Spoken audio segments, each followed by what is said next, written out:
I cannot see myself. I can hear myself.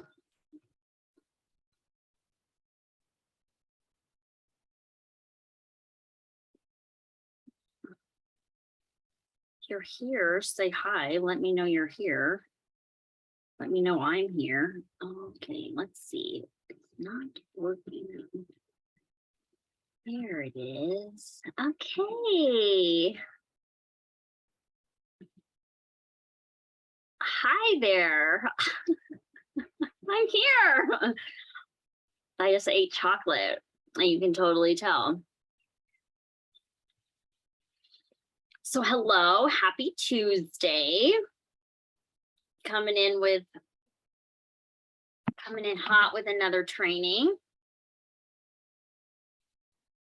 I don't know why all my electronics are not working today. Okay, there we go. Now I can see everything.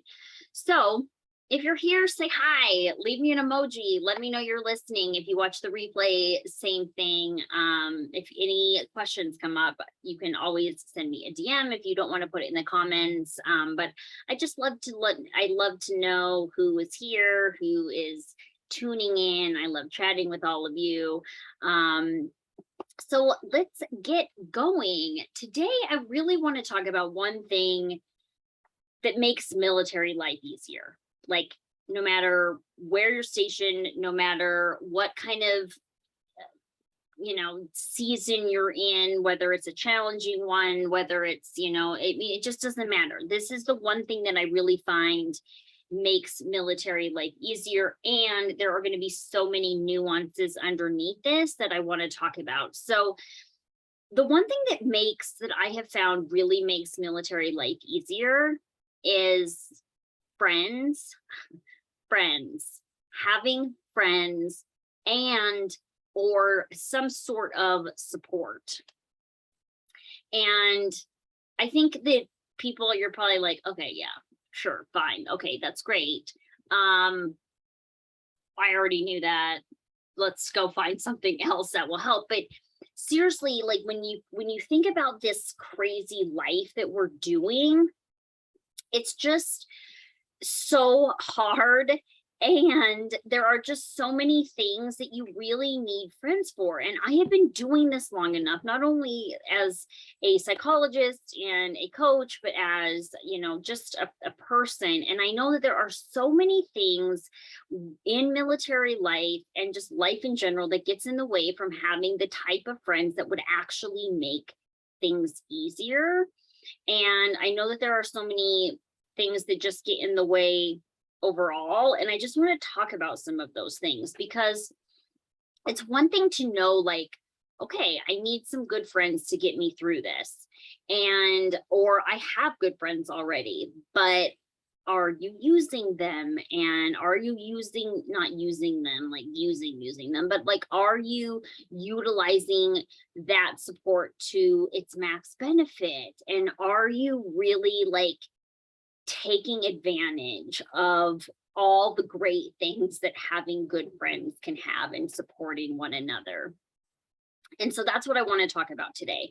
So first, I really just want to acknowledge that making friends is hard as an adult. So as kids, there's several reasons why it's easier. One, you are literally put in positions where everyone is doing the exact same thing at the same time, right? When you are in first grade, you are with all people who are in first grade. Everyone starts at the same day and ends at the same day. So even if you're coming in at a different time, like, you're still now doing all of the same stuff, right? And what you're doing in those classrooms are the same.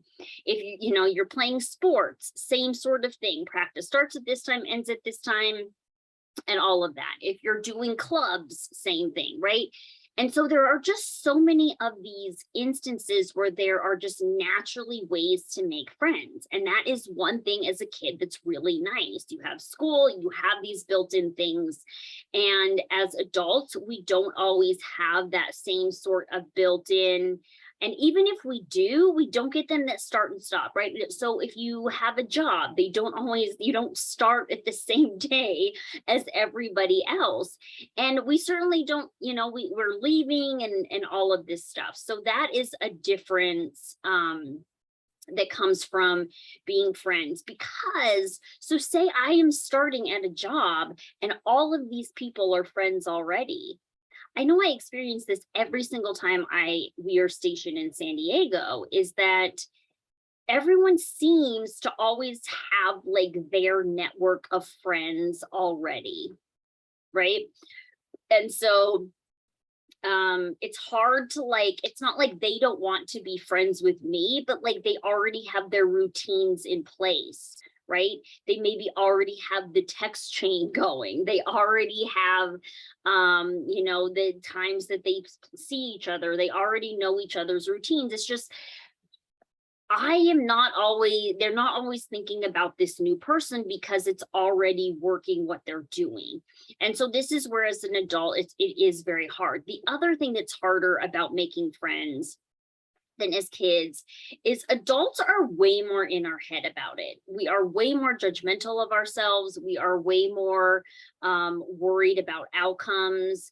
Kids don't care, right? Like kids they don't care about any of this stuff. And it really isn't until they get a little bit older, kind of middle high school, where they start to care. And then you see things shift and and that's when they have a lot harder time when friendships aren't working or things like that, because all of a sudden it's like that consciousness awareness. So we go into things and we're just so much more worried about it. Whereas you throw a kid on a playground, and it doesn't even have to be the same age. Like they'll just like gravitate towards one another and can find things to do. And it's just really nice. And so I say this because it genuinely just is harder. Like logistically, it's harder. I think that the other thing that really gets in the way adults having friends is that we had life experiences that maybe were not so good that now keep us from wanting to be kind of open to somebody new, right? Like I don't want to get hurt. I don't want somebody to be mean to me. I don't want kind of for me, like a mean girls situation. Like I don't have time for drama. I don't want, right? And so all of these little things that can make it to where you wouldn't want to try to make new friends. And so these are just like a few things. And now if like say you're introverted, say you're very shy, say you're right, like all of these things now stacked on top of each other make making new friends somewhat difficult and somewhat challenging. And it's a real thing and it's okay. And I say this because so often it's like, go make friends. And I've gotten a few questions on the Friday questions that I've been doing that just says like, I don't know how to do that. I don't know how to like, I try to make new friends and it doesn't work out very well for me, or it's very stressful, or it doesn't feel good and that kind of thing. So I want to talk about here, those are the barriers. How do we get around that? And then what are ways that maybe we're not using them, and how can we use them in our military life to have it be easier? So one thing that I can say is that one person is not going to ever be able to meet all your needs. Typically, your spouse is the most important relationship in your life. For 99.9% of us, right? Is this the person that you have chosen to do life with? And then, you have kids in there, and then you have, right? But your marriage is the number one relationship that you have chosen that we are dealing with, and we are dealing with their life choices and all of this kind of stuff too. But it is unrealistic that one person is going to meet every single part of my needs and my desires and my right. my spouse and I, we have a lot in common, but we also have a lot that we're not in common with. And just because we don't have those things in common doesn't mean that those things of me can't be fed. Like, he doesn't like to hike. I love to hike, right? I know I talk about this one all the time. He doesn't like to watch reality TV. I love to watch reality TV, right? And on and on and on. And I can think about a lot of different examples of where we're different. I'm more emotional. And so I have more emotional needs than my spouse does. I have, right? And just because he isn't going to meet these doesn't mean that I just have to let those parts of me shrivel up and die. And if I did, I wasn't going to be very happy. And so this is why having multiple people in our life is really important, because I think that when you have all these barriers and when it's really hard, people will start to think, oh, I'm not getting my needs met, or this one person needs to. There's so much pressure on this one person to meet all of our needs, but that isn't the case. And this is also the case with friends. Like, one friend isn't going to meet all of your friend needs. So really thinking about having different friends for different things. And I've heard this quote, and I use it now all the time, is that friendships come into your life for a reason, for a season, or a lifetime. And I kind of like that, because it's this idea that you don't need to go into this saying like, we have to be best friends forever, right? Like, you all might be super, super close for one duty station and really meet each other's needs. And when you move, it might get hard, and that might not be the case. And can that be okay? And just not have it mean anything about us as humans and how we feel about each other, and right? So I just like to think about, when it comes to making friends, and this is the other thing we don't do, what is it that I need in a friend?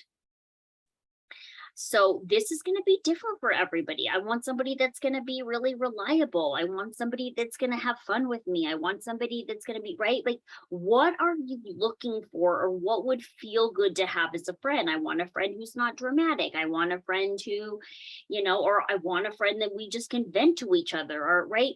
But really identifying, what is it that I like in a friend? What is it that I need in a friend? Maybe I have the friend that I call and vent with, and I need somebody that's going to talk me off the ledge or something. Or maybe I have the friend that's going to go and have a good time, and I need the friend that's going to, the friend that is really there for me when I need, when the washing machine breaks, right?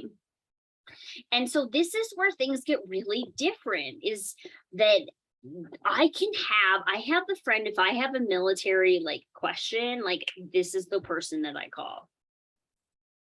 I have a friend that I have life issues. This is the friend that I call, right? So what is it that you're wanting and needing in a friend? And I think that this helps, because it's not like, is this friend going to pick me, choose me to be their friend? Or when you're kind of doing this vulnerable thing of meeting somebody new and seeing if you have this relationship. But it's really this, I'm going and saying, this is the kind of friend that I'm looking for. I'm not going to them and saying this, of course, but this is the friend that I am looking for. Is this person going to be able to offer that?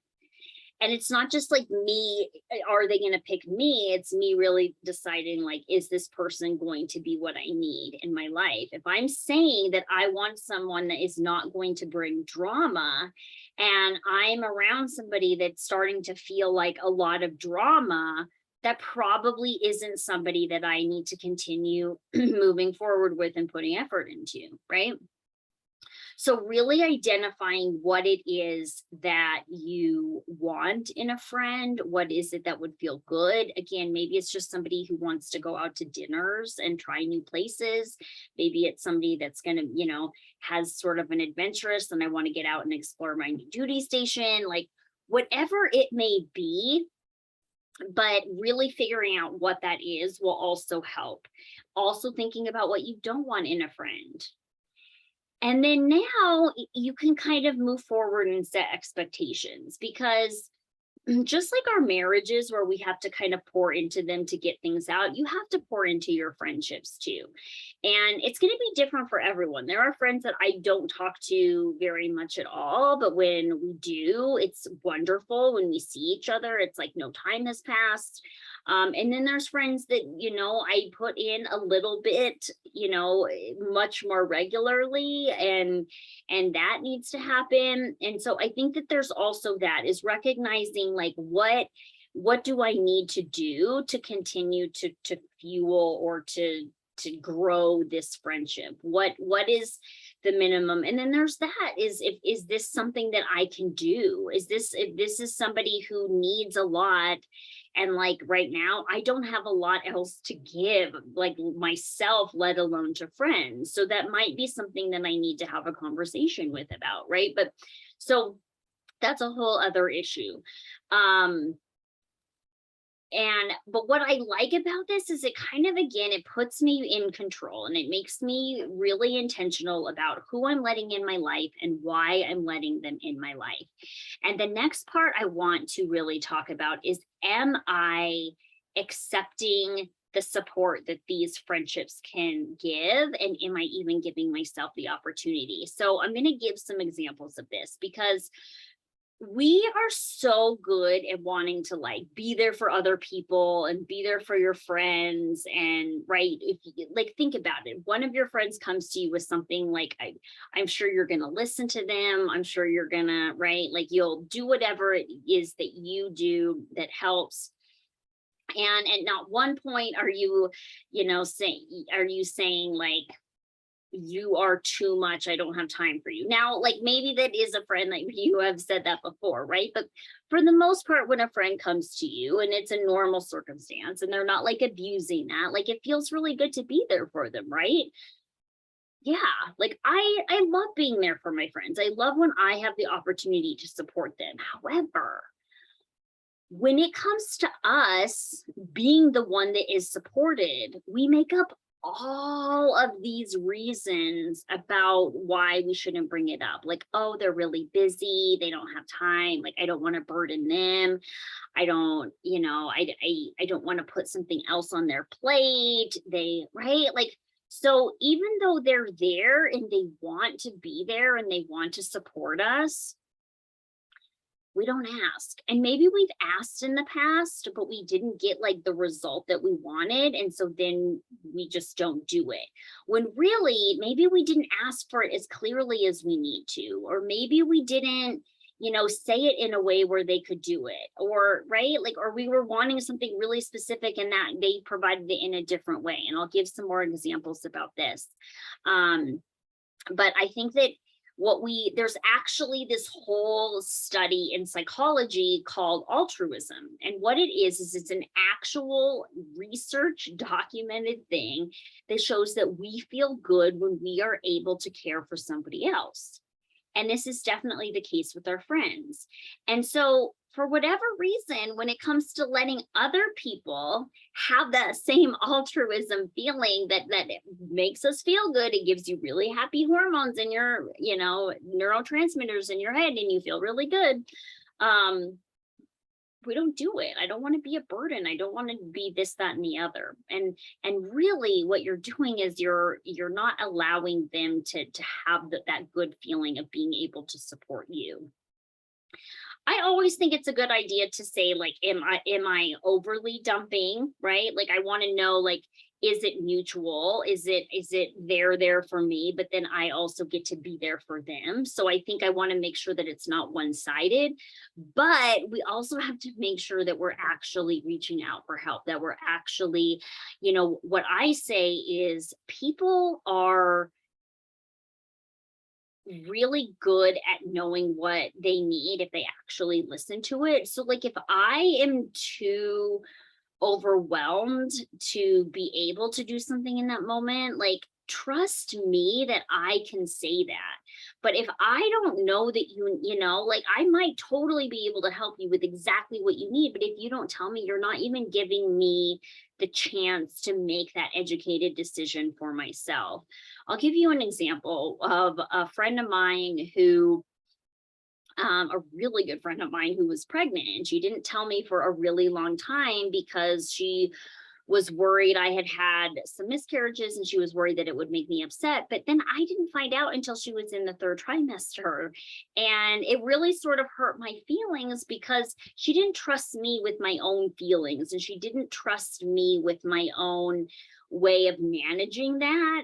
And I missed like most of her pregnancy, getting to do most of her pregnancy with her, right? So this is what I say is I always would rather, or we do a lot of like the I don't want to invite this person because they're really busy and they'll probably, right? I always say invite and let them say no. Same sort of thing with like, if there's a friend that doesn't have kids and it's a party with kids, like let people make their own educated decisions. But ultimately, really you figuring out what is it you need and are you utilizing them. The other day I was feeling, not the other day, this was maybe a month or so ago. It was really newly into this deployment and I was just not doing well. And finally I was like, I'm just feeling really alone, but what am I doing about that? I have all these friends that had kept checking in and I just wasn't saying anything and I wasn't doing anything. And that is on me. And as soon as I started to say, I don't know exactly what I need. I don't know right this moment, but what I do know is that I'm feeling really lonely. I know I have a lot of people around me. And so here we go. And what happened? I had some of these friends that like can kind of ask me the questions. I was way too deep in the weeds with things that could ask me the questions that got me to figure out what it is that I do need. What is it that was going to make me feel better? And this is the benefit of having those types of friends. And like I said, if you're going in saying I need those kinds of friends that are really going to be there for me when I need them to be there for me, now that is what you're looking for, that's going to have my back. There will always be those friendships where you go in with the best of intentions and ends up not feeling so good for you, right? Like it's not a good fit. Maybe they're a little toxic to you. Like, and that's okay. Like it's okay to say, you can grieve them. I had a very, very, very best friend that we were like, they called us two peas in a pod when we were in college, and we don't speak anymore. And that's not because, anything specifically happened. It just is what it is kind of thing. And I don't need to like put it on to be friends with people for forever. But knowing that you have these people in your life that you can go to makes military life 100% easier. So also with that, I really like having military spouse friends that get it, right? They speak the language, so I can call up and I can say, I'm going on the rotator for this next PCS and it is really hard because of this. And they just know. I don't have to like go into the details of what is a PCS and what is the rotator and how is it hard and right. Like sometimes I just need to have the one that like speak the shorthand, know the circumstance. I also recommend having non-military friends who can just sort of see things from a different way, who can kind of let you have that escape when the military life feels like it's too much, right? And I really try to have a balance of both. I also try to have a balance of in-person friends at the actual location that I'm at and the people that I'm still keeping in touch with from places we've moved or that just live away from me, because as a military family, that is inevitable. So overall, the one thing that's going to make your military life easier is having friends, and friendship support really is what that comes down to.